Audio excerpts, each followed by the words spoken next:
today is new tool day and it's really exciting.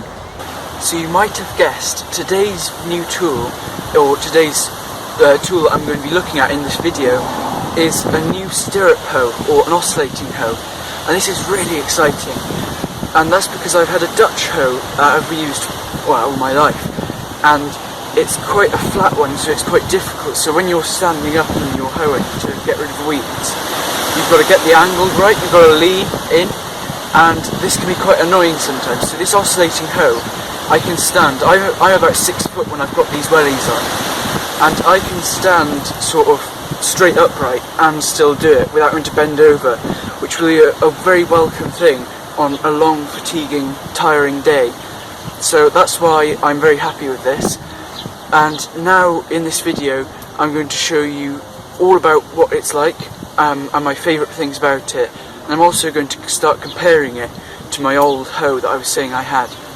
And just a disclaimer before it starts, I'm not in any affiliation with this company, so this is just my real personal opinion. I'm not being paid to do this, I haven't been sent it, this is all just me.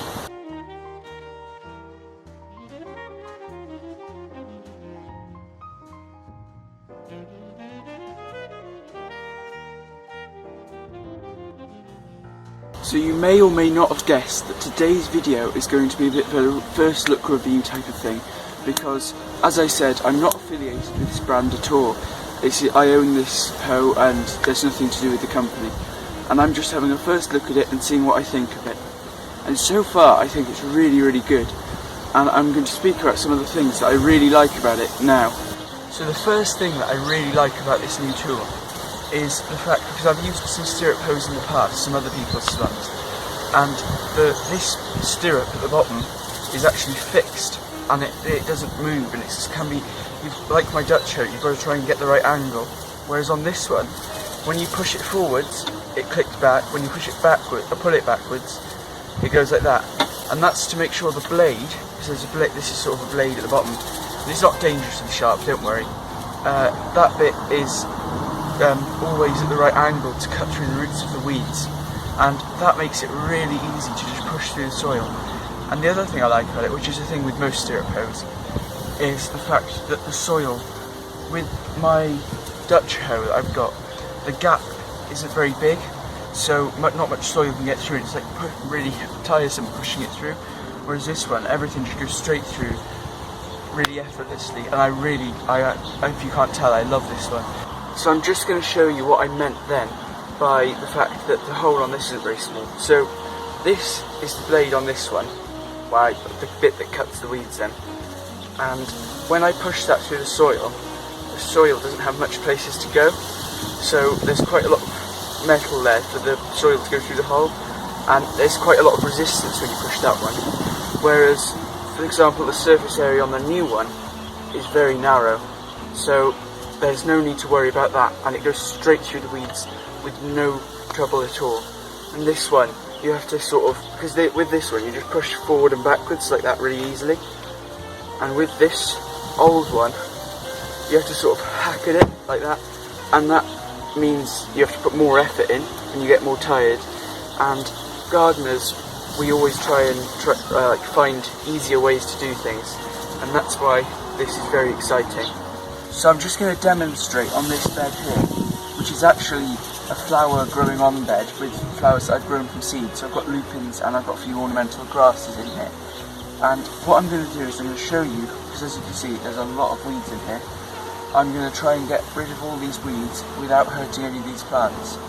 And I won't get rid of all of them because I'll have to get in with my hands to get close to the plants because I don't want to break them. But I'm just going to demonstrate how good this tool is.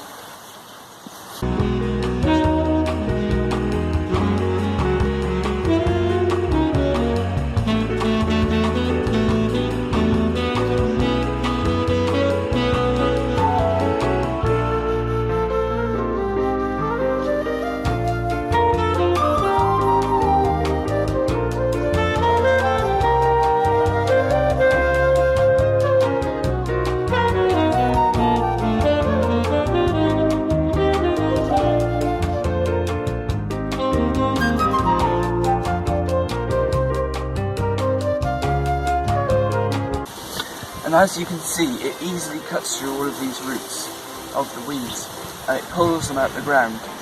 And I know today this won't actually kill the weeds because the soil is nice and damp, but if it was a really hot sunny day and dry day, then these plants shouldn't come back. But the trouble is, we live in Wales, or I do, and the weather is never, or hardly ever, hot and dry in August, so there's always going to be moist soil. So that means these weeds will probably grow back, most of them, but if I keep doing this, it should keep them away. And just for a comparison now, I'm going to show you how I can do this bed with a Dutch hoe, and you might be able to see how much more effort it is to use this one compared to the new Stirrup Hoe that I've got.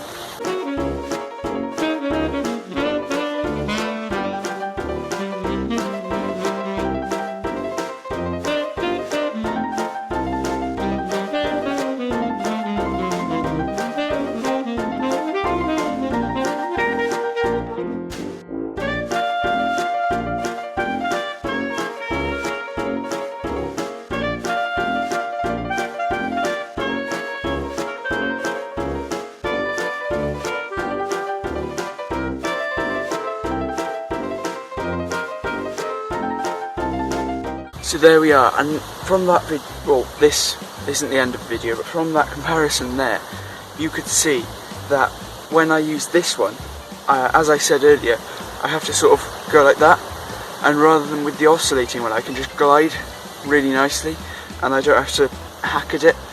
So this one is really good, and I'll also link this one down in the description, or a similar one.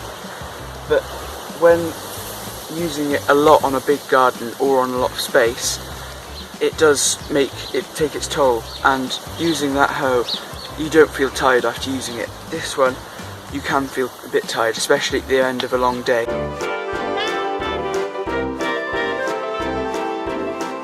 So the reason I made this video, I am making this video, is because I thought when people start out in gardening, or even experienced people, there's a lot of different variations of different tools, and you never know which one to go for because there's not a huge amount of guidance out there. And I know when you watch a lot of big gardening TV shows as well, they say, oh, I'm just going to use this tool, and then it leaves you thinking, well, what's the difference between this and this? So I was thinking, when I get new tools, or even my current tools, if you'd like me to, tell me down in the comments. I can do more comparisons like this between a Dutch hoe, like this one, and an oscillating hoe. So this is an oscillating or stirrup hoe, and this is a Dutch hoe. And I was thinking that this video might help someone determine the difference and determine which one they need most for their gardening, because everyone has different needs, everyone has different amounts of space, and to be honest, if I had a smaller garden or a really small growing space, I would probably stick with this one because it is a bit cheaper using a Dutch hoe. These are a bit more expensive because they're a bit more intricate, there's a few more parts I suppose, and gardening can be expensive, and that's why I want all of you to get the right tool the first time rather than going through and trial and error and trying different things. And I want you to know exactly what tool you want so you can just go and get it and not waste any of your precious money. Based on that last point there, I just want to say gardening doesn't need to be expensive. So when you go out wanting all these nice tools, you don't have to have them. Definitely, if you can afford them, they will make your life a lot easier, but just don't realise that you don't need them, and not every gardener has them all. We all start somewhere, and the thing is as well with tools is that your hands are the best tools. So a good pair of gloves, invest in a good pair of gloves that'll last you, either some leather ones or maybe some rubber ones. I've got some good rubber ones at the moment, and I'll try and find a link to them if you want that. But with gloves, I only wear gloves now when I do nettles and stingy and spiky things, but you can use them whenever you want depending on what you want to. And the reason I say gloves and hands are the best tools is because you can do everything with them. You don't actually need a set of tools, but a set of tools, what their purpose is to make your life easier. So if you find you're spending a lot of time in your garden, I would invest in some of these tools that I'm going to be showing you, just to try and make your life a bit easier and so you don't have to spend as much time in the garden, especially if you've got a busy job or a busy life. Something else I thought you might be wondering is what happens if you're no dig when you've got all tools like this, because that's a question a beginner might have. So when with hoes and in no dig gardening, you're generally allowed, or there's not actually a set of rules, so you can do exactly what you feel is right. But what a lot of the no diggers do is we use a hoe or something, and you can disturb the subsurface of the soil, the first few inches of the soil, because that's normally a compost mulch, so it's not disturbing too much of the actual soil. And yes, a bit of soil life will be disturbed, but the thing is, if it means you'll have less weeds and you'll have a bigger crop, just do it. So just don't go disturbing your soil with a fork, turning it over every year, but you can go and you can have a scratch around like this, because in reality, in nature, if we're going down the permaculture route now, in nature, something like a badger might go and scratch over your soil anyway, so it's natural for things to scratch through the subsurface of the soil.